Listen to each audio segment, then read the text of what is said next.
Okay, so let's review this. What's the meaning of the input of sine?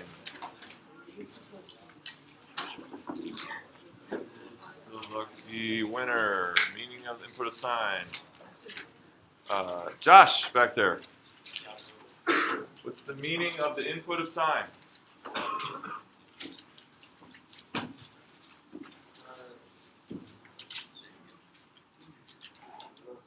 Oh, no, that's not the right answer. I don't know. It's not the right answer. We've worked hard on it. James, the meaning of the angle input of sine.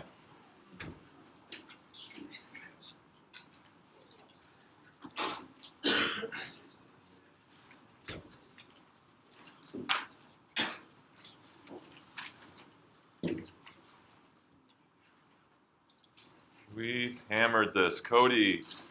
No, not in your notes, in your head. Angle measure swept counterclockwise from 3 o'clock position. Angle, measure of the angle swept counterclockwise from 3 o'clock position. What are all possible angles? Or what's the domain of this? Michaela? Okay, so the only angles we can put into the sine are negative pi over 2 to pi over 2. Is that right? Those are the only angles we can put into the sine. Tyler, what do you think? Just negative pi over 2 to pi over 2, the only possible angles we can put into the sine function. Just make it a function. No, you are confused. Tyler, any angle can go into the sine. Right, we can sweep 0 to 2 pi, we can keep going, we can go backwards. It's just the sine, it's just the sine. Any angle, any number of rotations, clockwise or counterclockwise. Okay? What's the meaning of the output, Michael? Output would be the vertical distance above the horizontal axis and fraction radius. Yep, and I've got radius lengths there. So in fractions of a radius length.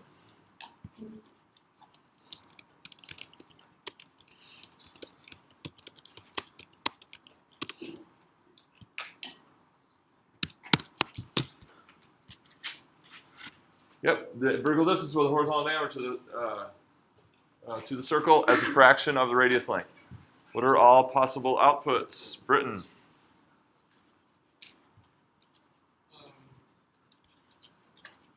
Anywhere from -1 to 1. Right, so all possible outputs are at the bottom of the circle is -1 full radius length. That's the lowest we can go. The highest we can go is 1 full radius length above. Okay, so we're going to introduce a new function today, and its input is going to be, well, no, hold on, don't want that. Still don't want that. Okay, so its input is going to be, gosh, layering. This is what I want. I don't want all possible. I want input. There we go. The input's going to be measure the angle swept counterclockwise from 3 o'clock. Okay, same angle. So we're going to look at a new function. Same angle, and the output is going to be this weird thing. It's going to be a vertical distance above the horizontal diameter, but instead of from the diameter up to the circle, it's going to be up to the terminal ray along what we call the 3 o'clock tangent of the circle. I'll show you that in a second. So imagine the circle. Imagine putting a vertical tangent at the 3 o'clock position. Instead of measuring up to the circle, the height to the circle like we do with sine, we're going to measure along that tangent up to the terminal ray. So let's take a look at that. What is that like?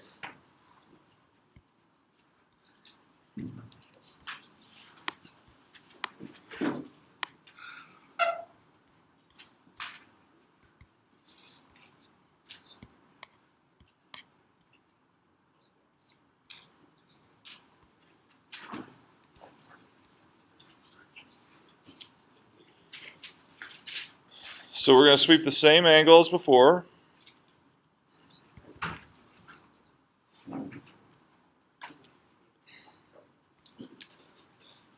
But now we're going to see that blue line over there. That's what we call the 3 o'clock tangent. Okay, the 3 o'clock tangent. It stays right there, tangent to the circle at 3 o'clock.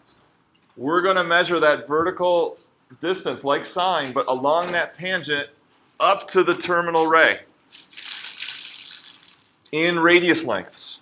In radius lengths. So let's just do some estimation here.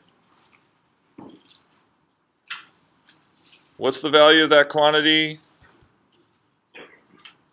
Now, what would you estimate the value of that quantity is? Vertical height along the 3 o'clock tangent to the terminal ray in radius lengths. What would you estimate that to be? What's that? He says half a radius length. Other suggestions? 0.4. What's that? 0.4. 0.4. Those guys are about the same. 0.4, 0.5. Other suggestions? What's that? 0.3. 4 in 3? 0.3. 0.3. Okay, so they're all about 0.3, 0.4, 0.5. Is that, everyone agree with that? Okay, what about... Let me zoom out here. What about now?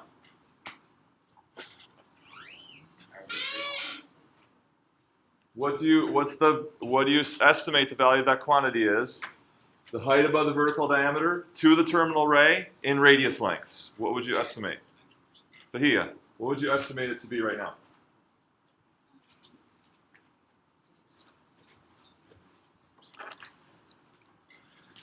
So we're talking about this height measured in radius length.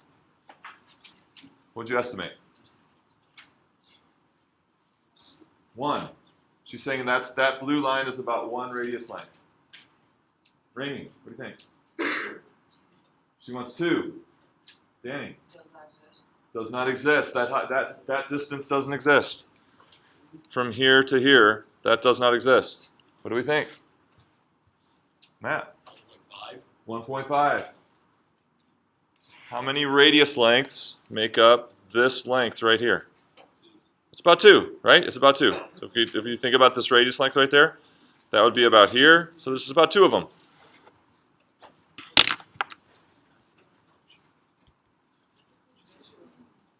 What about now? What's that? 1 radius length. The height of that blue line is about 1 radius length. Maybe a little less. What are you going to say, Michael? 0.85, 0.9, but we got the idea, right? So maybe about 1 or a little bit less.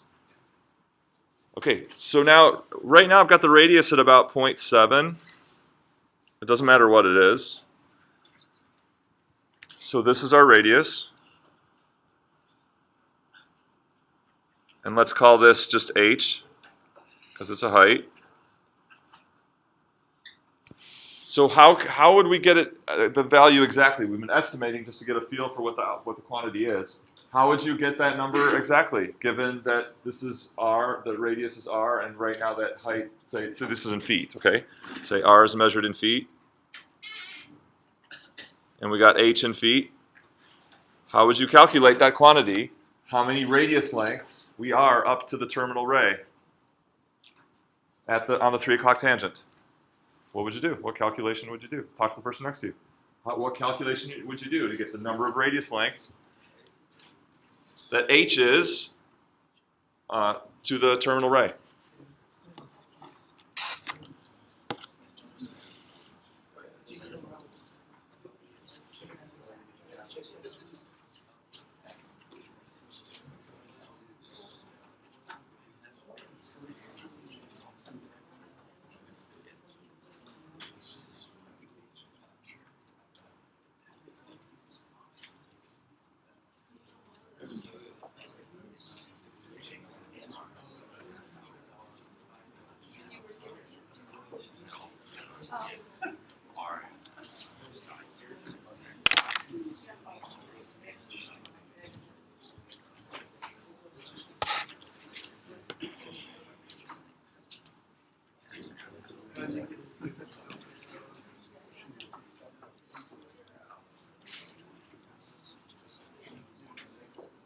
Okay, what do you think?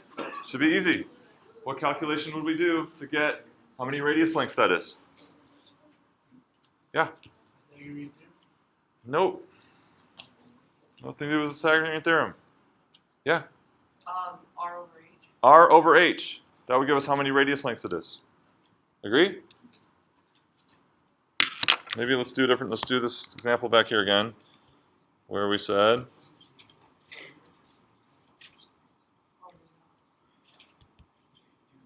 What was this one? About what? About 2. So now you've got H and you've got R. How would you calculate that exactly? Yeah, it'd be H over R, right? If you're measuring the length of H in terms of R, it'd just be H divided by R.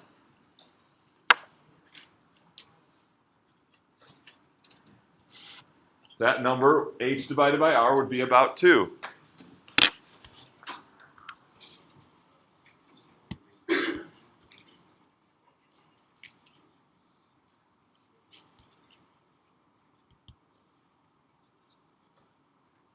Same thing here. So if you took H divided by R, you might get 0.9, right? Or 0.8, or close to 1. So what else does H divide? Look at this situation. What other common mathematical idea does H over R calculate? No, what's that? What common mathematical idea does H over R calculate? H divided by R. Yeah. Okay, now these are all things we haven't done yet that you guys learned before. What common mathematical idea from your past does H over R calculate? Slope, right? Rise over run.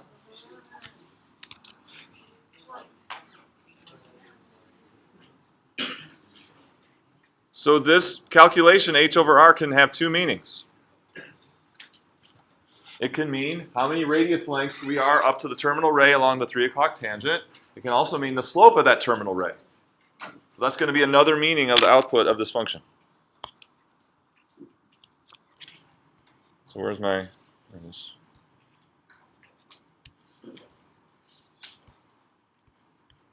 Okay, so this is this function we're working on. Measure the angle swept counterclockwise from 3 o'clock.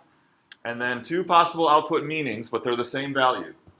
Along the 3 o'clock tangent, how many radius lengths it takes to get up to that terminal ray, or the slope of the terminal ray.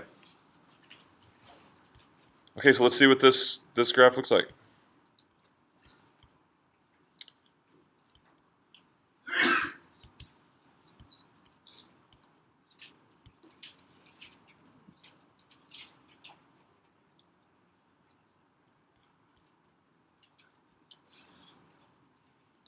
Okay, so we're going to look over here at, just like we did with sine and cosine. We're going to look at angle measure swept now, or on the x-axis. Okay, so we're looking at what that angle theta is along the x-axis, and then we're going to graph this new quantity we're talking about. So let's do a few predictions here. So how about right here when the angle is? This is an angle of 0.44. All right, so what about 0? Let's start with 0. So at theta equals 0, what is the vertical height and radius length along the 3 o'clock tangent?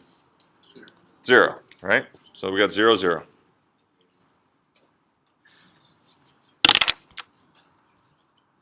All right, and then we go to 0.44. So let's just estimate. What's the value of this quantity now, the vertical height along the 3 o'clock tangent measured in radius lengths? That blue line. What would you estimate it to be right now? About what? 0.4, 0.5, yeah, something around 0.5. Like it's about half, maybe a little more than half. Okay, and so when our angle is 0.44 here, then we're at that quantity is. We said something close to half. All right. What about when the angle is pi over 4?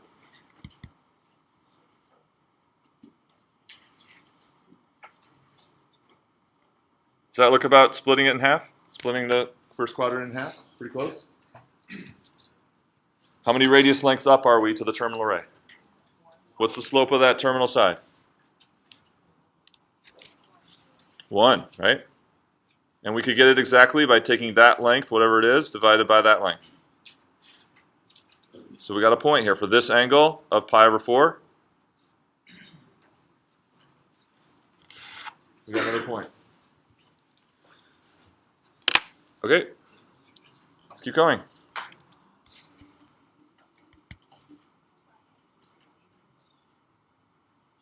So let's do this one. I have to zoom out.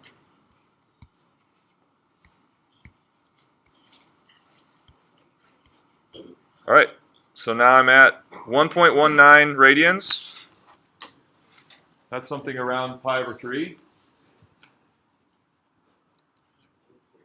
What do you estimate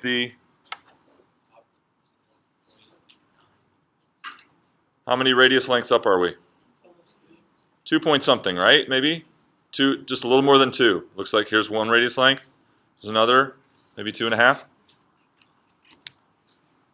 So here I am at this angle theta, and we're up here at something like 2 point something. See what we're doing?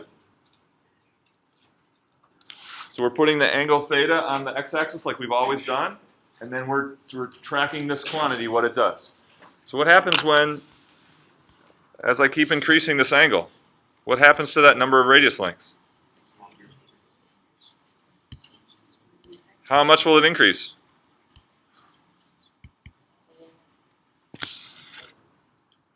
What do you think it is now? 15, 12, 15, something, a lot, right? What if I tweak that angle just a little bit more?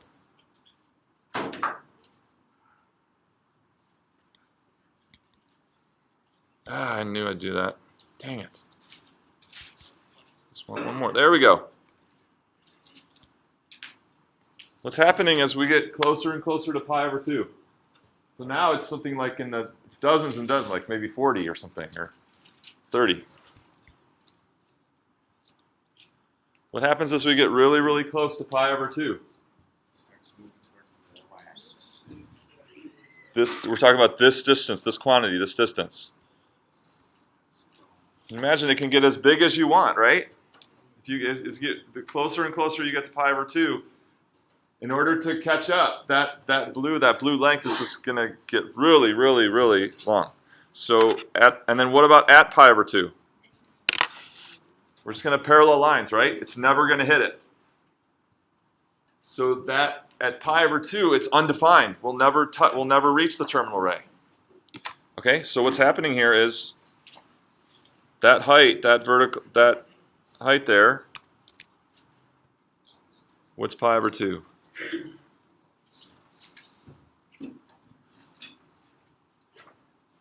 What am I doing? Oh. Did I?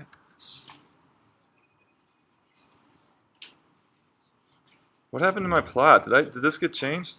Yeah, when you zoomed out. There we go. Sorry. I zoomed out on the wrong button. Okay. So pi over 2 is like 1.57. So when we get really close, this is just going to get really, really, really large. So what is this looking like? But exponential is a very specific type of growth. It's not exponential. Remember, exponential doesn't mean it gets really, really big, right? This could be exponential.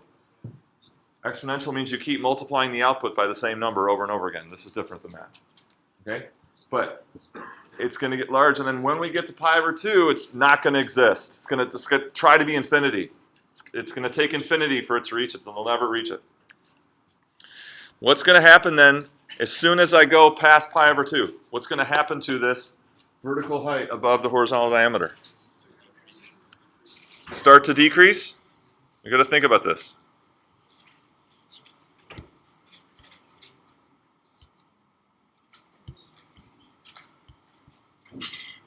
As soon as this terminal ray passes over here, what's going to happen?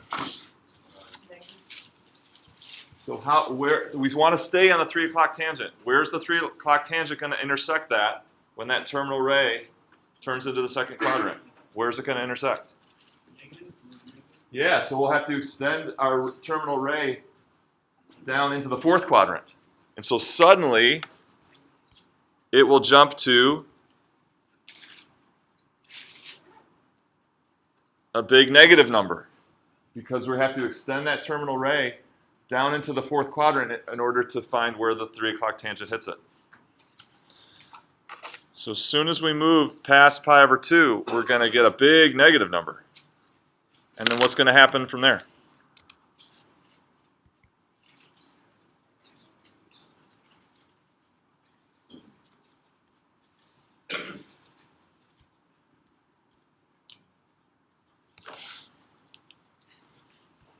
So in the second quadrant, is this quantity increasing or decreasing?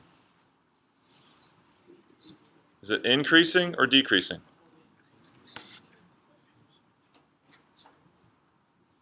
What do you think, Natalie? In the second quadrant, is this thing increasing or decreasing? This distance to the 3 o'clock tangent. So here we are at the beginning of the second quadrant. Increasing or decreasing?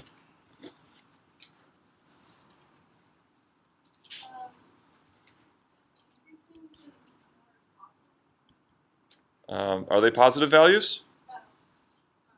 Okay. What's that? I wasn't disagreeing with your answer. I was disagreeing with you saying they were positive values. So these are negative values, and what's happening to those?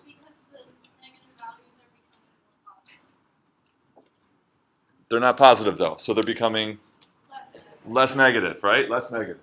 Yeah. They're moving towards positive. Okay? So we've got negative values becoming less negative. So those vertical distances down, which are negative, are becoming less negative. So this quantity is increasing. So it's going to be a large negative right after pi over 2. Where am I? Wrong side of the pen. Okay, right after pi over 2, it's going to be a large negative, and then those are going to increase until we get to pi. And then what will that vertical distance be at pi? 0. So we're going to go from a very large negative right after pi over 2 to 0 when we reach pi. So it's going to look like very large negative. And those are going to get less and less negative, increase until we get to pi, and it's going to be 0.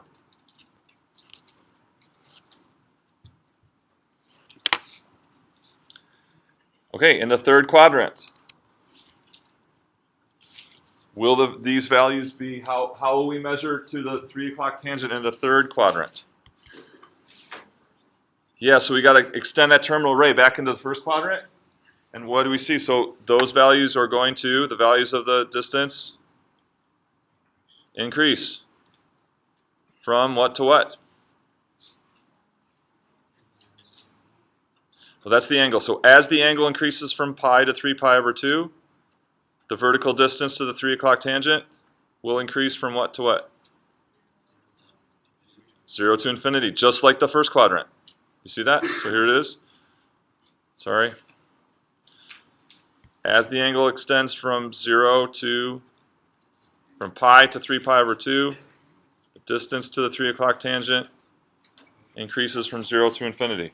So that repeats. And then what about in the fourth quadrant? So as soon as I go past 3 pi over 2, we have that big negative again.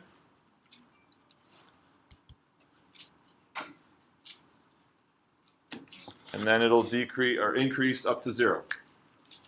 So let's see what this looks like.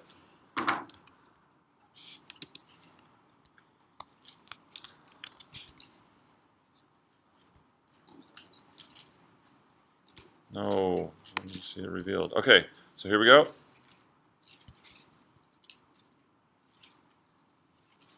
First quadrant, 0 to as big as you want. And then suddenly, negative back to 0 when it hits pi.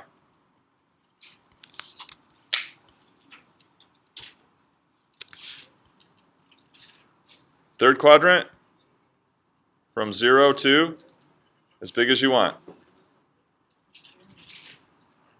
And then fourth quadrant. Okay, how are we doing? How's that homework going, guys? Just grab your homework, don't look at it later, and pass it on, okay?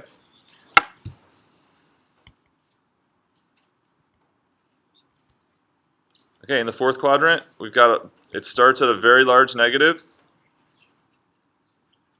and then increases back to 0.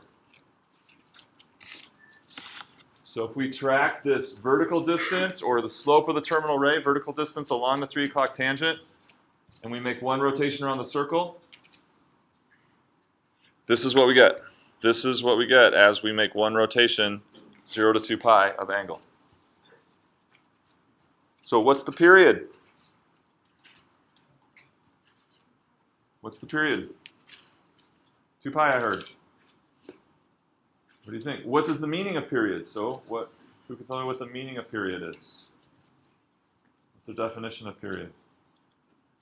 Period B for the quadrant. Right quadrant. It's the values of the input that gives you a full cycle of output. He wants the values of input that give a full cycle of output. Yeah, so it's the interval of input, right? How far do you have to go on the input values to get one full cycle of output? Is it 2 pi? What do you think, Adam? Where does it start over again? Let's do it again. So we go up to positive infinity. Suddenly we're at negative. Back to 0. And what's happening right now? It's starting over. You see? Here's where our cycle starts over. When we get to the third quadrant, all those output values repeat again the same way they were in the first quadrant.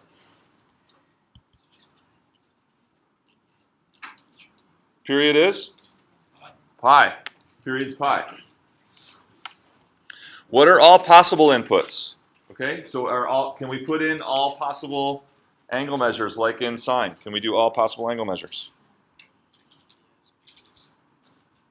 Is every angle measure valid? No, we've got these problems, right? Where do we have our first problem? Pi over 2. That along the 3 o'clock tangent, it will never get there. It will never reach the terminal side because they're parallel, right? And then where's our next problem? 3 pi over 2, same thing. So we can put in any angle except angles such that the terminal ray is vertical. And that makes sense with slope too, because when the slope is trying to be vertical, slope of the terminal ray will not be defined. Okay, so here's how we can express that. All real numbers except from pi over 2, any multiple of pi, positive or negative. So from pi over 2, take any number of half circles. I'll put you at the top and the bottom of the circle. And that's where you can't, the angles are not possible. All right, what are all possible outputs? What are all possible outputs of this function? That's the range. So what y values can we get? Yeah, we saw we can get any distance, right? Any positive distance that we want, as high as we want, and then suddenly, so then in the second quadrant, we get any negative distance we want. So you're looking at all possible y values of this graph, all real numbers.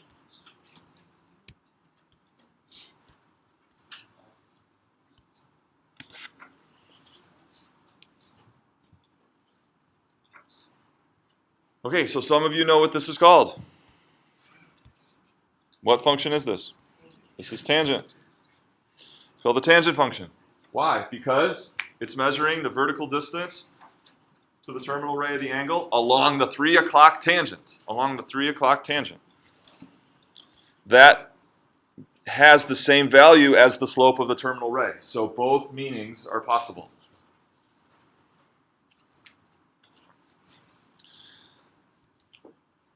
Okay, so quickly, what about the arc tangent? What would the meaning of the input be? What would the meaning of the input if we did the arc tangent?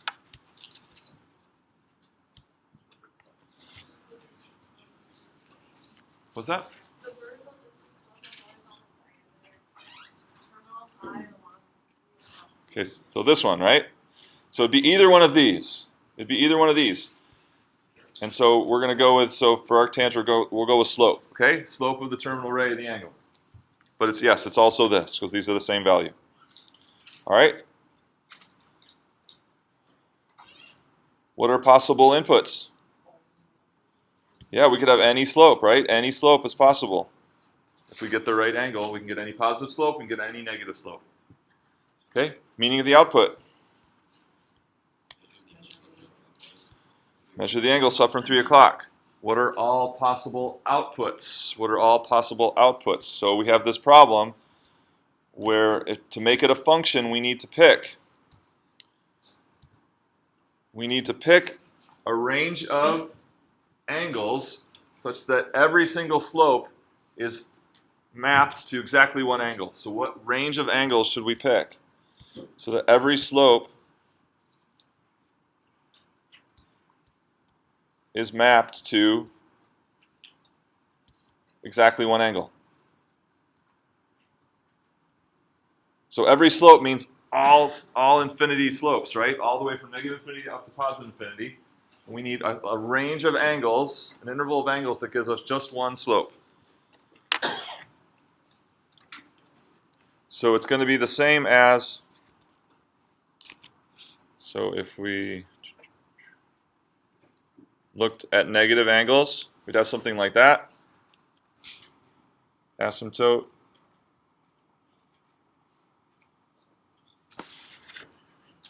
And so the choice is from, just like sine, negative pi over 2, down here at the bottom, up to pi over 2. In that range of angles, negative pi over 2, you can pick any slope that you want,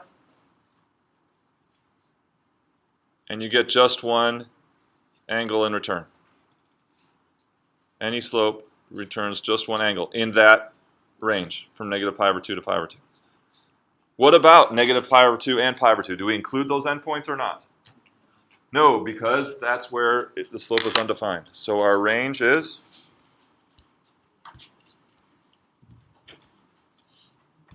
just strictly, so the open interval, meaning don't include negative pi over 2 and pi over 2. But for any slope, there's just one angle from negative pi over 2 to pi over 2, so that's the range that we make to make it a function.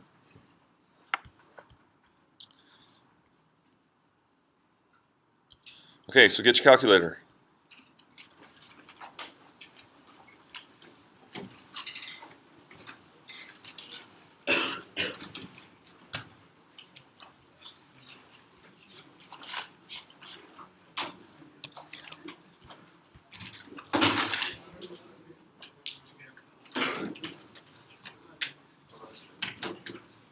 All right, so actually before,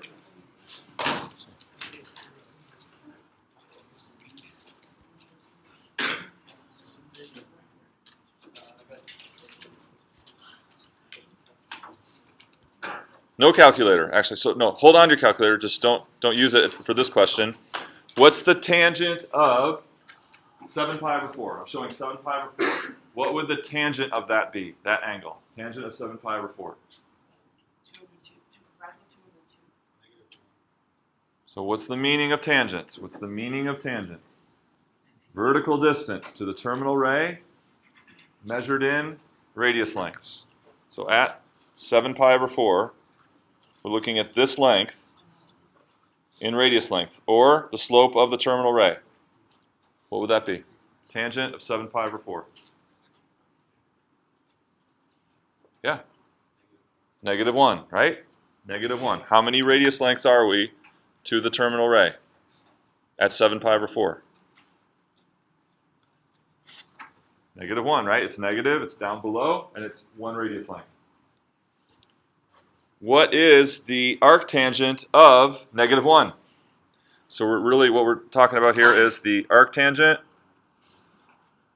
of the tangent of 7 pi over 4. So we said the tangent of 7 pi over 4 is negative 1. What's the arctangent of negative 1? Yeah, what are you going to say? 3 pi over 4. That's this angle here. That's what you want? Well, that's not in a range of angles. Our range of angles for arctangent is negative pi over 2 to pi over 2.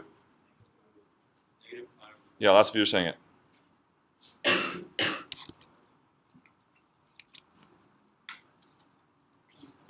Okay? So the tangent of 7 pi over 4 is -1 because we're 1 radius length below the horizontal diameter along the 3 o'clock tangent. But the arctangent of -1 has to be in the range from -pi over 2 to pi over 2. So which angle from -pi over 2 to pi over 2 gives us this vertical distance or the slope of -1?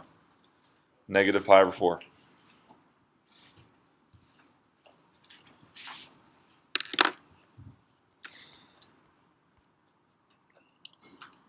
Okay, so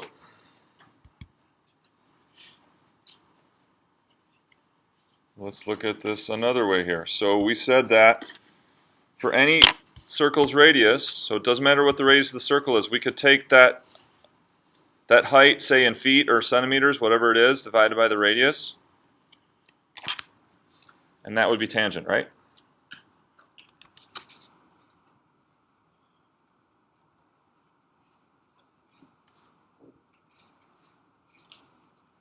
So let's say it's miles now, okay? So the radius of the circle is about 0.7 something miles.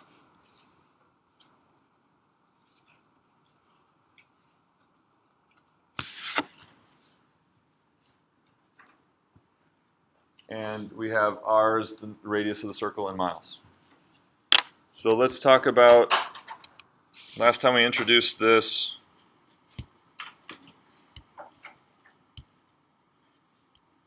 I think.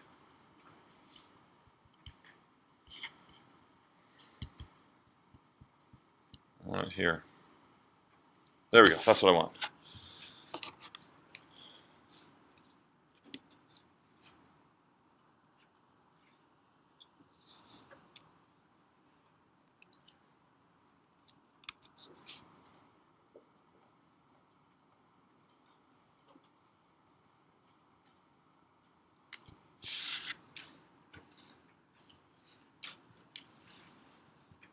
Okay, so let's suppose that we are how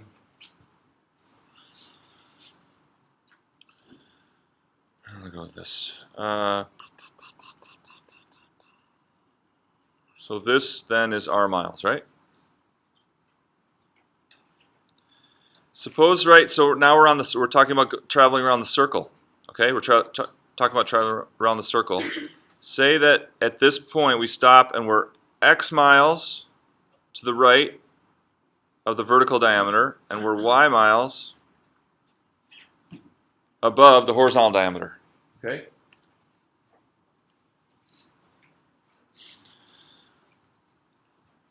So what fraction, so this is the same question I asked last time.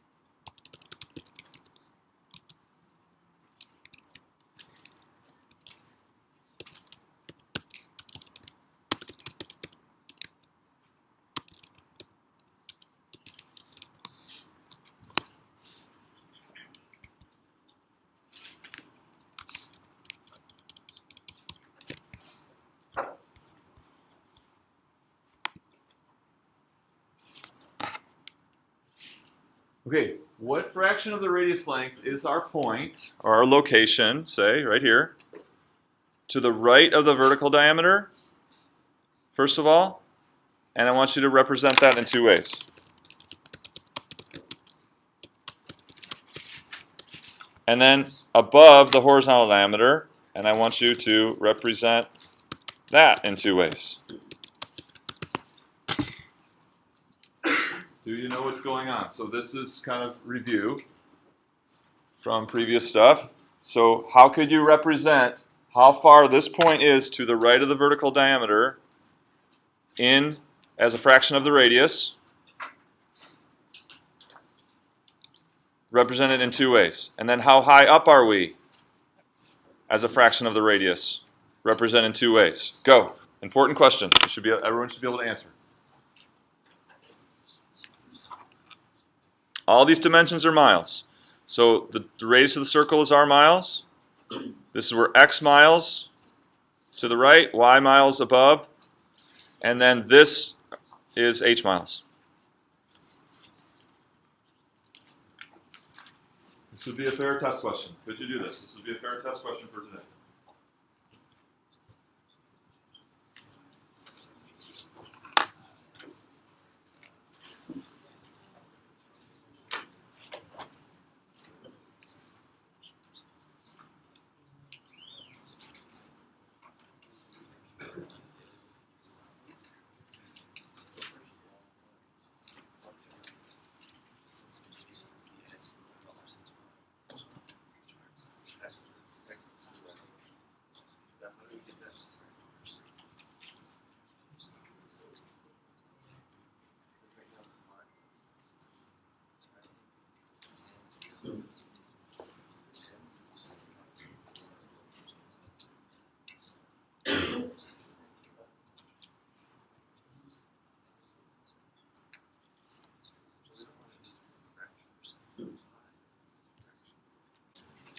Here we go. Walter, right of the vertical diameter, represented in two ways. How can you represent the vertical distance, horizontal distance right of the vertical diameter in radius, in fraction of a radius? X over R. He wants x over r. Yes, x over r is one of them. What's the other way we can represent horizontal distance to the right of the vertical diameter and fraction of a radius length? Everyone should know this. Cosine theta. That's the meaning of cosine theta. So what about horizontal or vertical distance above the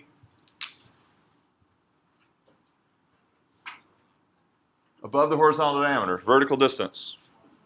Y over r. And we know that's the same as sine theta.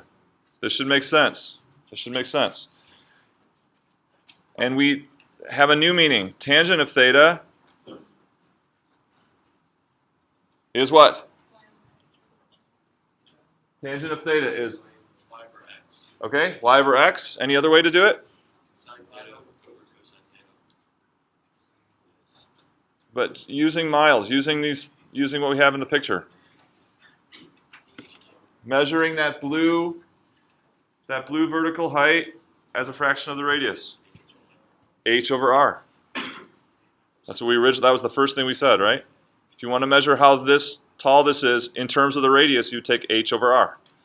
But, like you said, that's the same as y over x. By similar triangles, the ratio of y to x is the same as h to r. So look.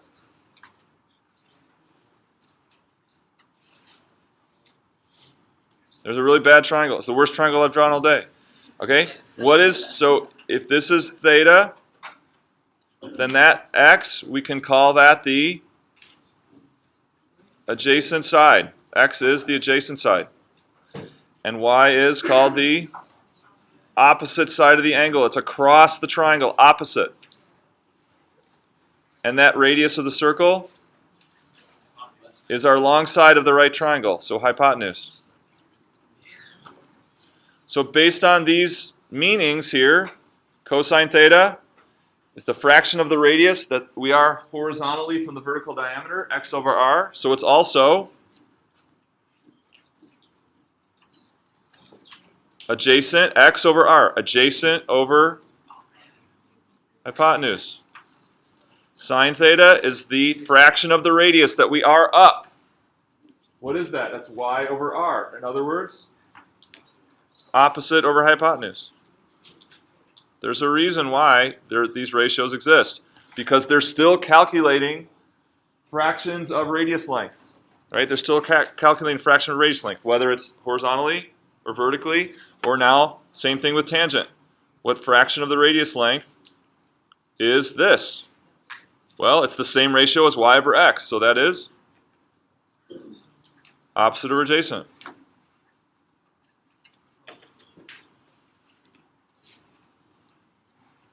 It was supposed to go below. That's the worst rectangle I've drawn all day. Okay, this is where those trig ratios come from. They come from measuring distances in fraction of a radius, or with tangent, it's number of radius lengths, right? Number of radius lengths along the 3 o'clock tangent. Okay, so